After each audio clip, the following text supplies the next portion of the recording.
আসসালামু আলাইকুম। আমি ডাক্তার মেরিনা। আজকে পাইলস রোগ নিয়ে কিছু কথা বলব। এই রোগটা ছোট বড় সবারই হয়ে থাকে। এই রোগ থেকে কিভাবে আরাম পাবেন এবং এই রোগটা যেন না হয় সেই ধরনের খাবার নিয়ে আজকে কিছু আলোচনা করব।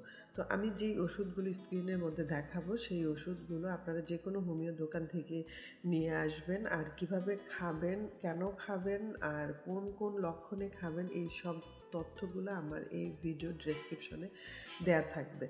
বন্ধুরা সবসময় মনে রাখবেন পাইলস রোগ শুধুমাত্র ওষুধে নিরাময় হয় না। এটা ঘরোয়াভাবে খাবার-দাবারের পরিবর্তন অবশ্যই আপনাকে আনতে হবে। আপনি যদি মনে করেন যে না আপনি ওষুধ খাবেন এবং খাবার-দাবারে চেঞ্জ আনবেন না, কখনোই আপনার এই রোগ ভালো হবে না। তো বন্ধুরা এই ধরনের খাবারগুলো যদি আপনি খান তাহলে অবশ্যই আপনি উপকৃত হবেন এবং পাইলস রোগ হবে না। আর এই খাবারগুলো আপনাকে বর্জন করতে হবে, অবশ্যই বর্জন করতে হবে। তা না হলে শরীরে অনেক ধরনের সমস্যা আপনার দেখা দেবে।